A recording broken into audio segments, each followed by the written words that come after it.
नमस्कार.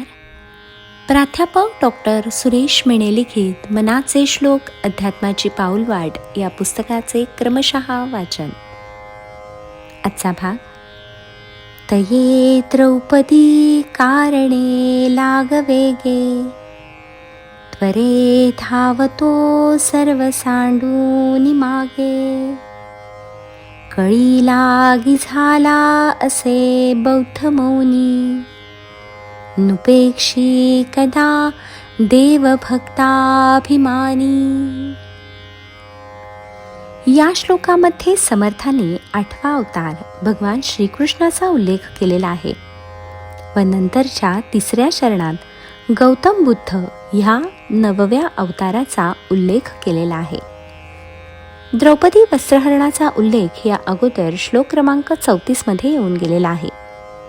द्रौपदीने वस्त्रहरण प्रसंगी सुरुवातीला राजा धृतराष्ट्र, द्रोणाचार्य, कृपाचार्य आपले 5ही महापराक्रमी पती यांचा धावा केला. परंतु जेव्हा या सर्वांनी मानाखाली घालून आपली असमर्थता प्रकट केली तेव्हा आता आपला या सभेत कोणीही पाठीराखा नाही हे तिच्या लक्षात आले व तिने भगवंताचा म्हणजेच श्रीकृष्णाचा धावा सुरू केला. श्रीकृष्णाने देखील द्रौपदीची आर्त हाक ऐकताच त्वरे धावतू सर्व सांडूनि मागे म्हणजेच हातातले सर्व काम बाजूला ठेवून तो द्रौपदीच्या हाकेला धावून आला व त्याने द्रौपदीला वस्त्रे पुरवली व तिची लाज राखली.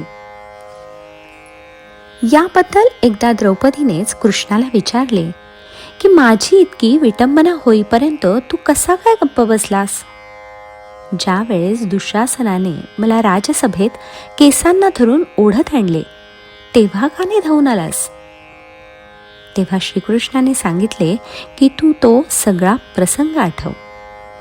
सुरुवातीला तू द्रोणाचार्य, कृपाचार्य, धृतराष्ट्र तुझे 5ही पती यांचा धावा करत होतीस. पण त्यानंतर ज्या क्षणी तू माझा धावा सुरू केलास त्या क्षणी मी माझे सर्व काम सोडून तुझ्या हाकेला धावून आलो व तुझी लाज राखली. यावरून समर्थांनी देखील हेच आपल्या लक्षात आणून दिले आहे की आपण जर भगवंताचा धावा केला, अनन्य भावाने त्याला शरण गेलो तर निश्चितपणे तो आपले रक्षण करतो. 3ऱ्या चरणात त्यांनी बुद्ध अवताराचा उल्लेख केलेला आहे. समस्त जगाच्या कल्याणासाठी भगवंताने बुद्धाचा अवतार घेतला.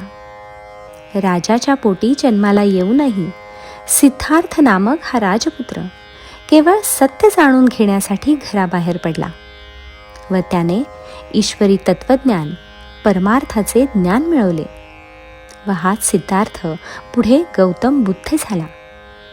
त्याने हिंदू धर्मातल्या धर्ममार्तंडांना चाप लावण्यासाठी केवळ कर्मकांडांच्या मागे धावून लोकांची फसवणूक करणाऱ्या तथाकथित धर्मरक्षकांपासून सामान्य जनांची सुटका करण्यासाठी बौद्ध धर्माची स्थापना केली व दीनदलितांना अस्मितेने जगण्याचा नवा मार्ग आखून दिला.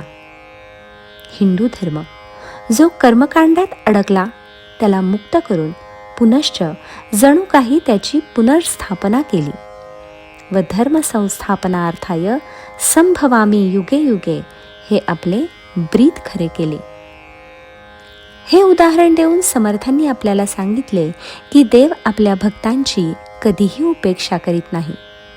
तुम्ही संकटात असल्यावर फक्त त्याला हाका मारा, त्याची करुणा भाका, तो तुम्हाला मदत करेलच.